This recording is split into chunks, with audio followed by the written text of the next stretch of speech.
కాంగ్రెస్ లో కష్టపడ్డ నేతలు నామినేటెడ్ పోస్టుల కోసం మరికొంతకాలం వెయిట్ చేయాల్సిందేనా? పీసీసీ చీఫ్ మంత్రివర్గ విస్తరణపై పెట్టిన ఫోకస్ కార్పొరేషన్ చైర్మన్లపై రేవంత్ సర్కార్ పెట్టడం లేదా? పార్టీలో కొత్తగా వచ్చిన వారికి ఉన్న ప్రాధాన్యత ముందు నుండి ఉన్నవారికి దక్కడం లేదా? రేవంత్ సర్కారు తీరుపై సొంత నేతలే అసంతృప్తితో రగిలిపోతున్నారంటే అవునని అంటున్నాయి గాంధీ భవన్ వర్గాలు.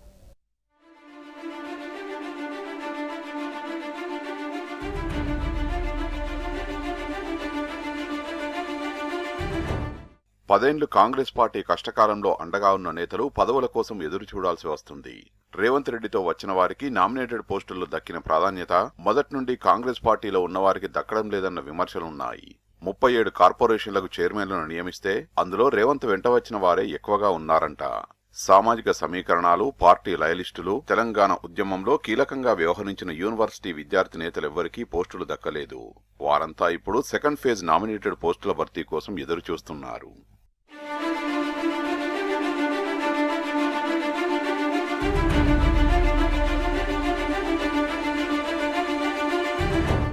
అయితే మొదటి విడతలో 37 కార్పొరేషన్లకు చైర్మన్లను నియమించింది ప్రభుత్వం.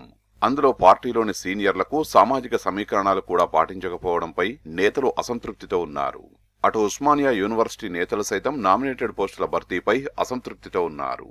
గతంలో బీఆర్ఎస్ హయాంలో దక్కిన ప్రాధాన్యత ఇప్పుడు దక్కడం లేదని గుర్రుగా ఉన్నట్లు తెలుస్తోంది.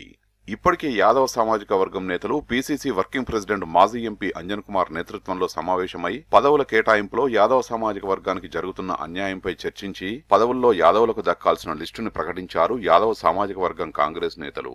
అటు పద్మశాలి నేతలు సైతం అదే బాటలో నడిచేందుకు రెడీగా ఉన్నారు. ఇక ఉస్మానియా యూనివర్సిటీ నేతలు పదవులు దక్కకపోవడంపై గుర్రుగా ఉన్నారు. రానున్న రోజుల్లో తెలంగాణ ఉద్యమంలో పాల్గొన్న నేతలకు అవకాశాలు కల్పించకపోతే పార్టీకి నష్టం జరగడం ఖాయమంటున్నారు.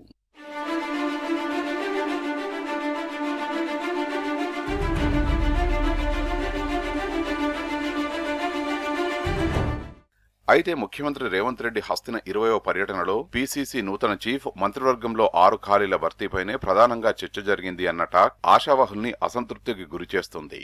పదవుల కోసం ఎదురు చూస్తున్న కాంగ్రెస్ సీనియర్లను ఈ అంశం నిరాశకు గురిచేసింది.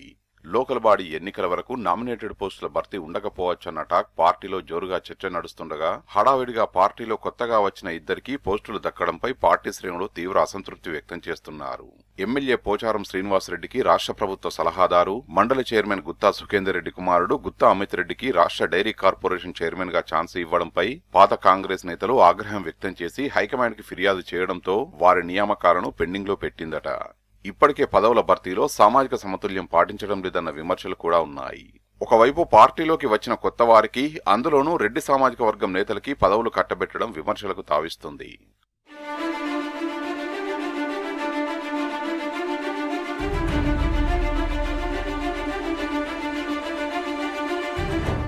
అయితే పార్టీ కోసం కష్టపడ్డ నేతలకు పదవులు దక్కుతాయా?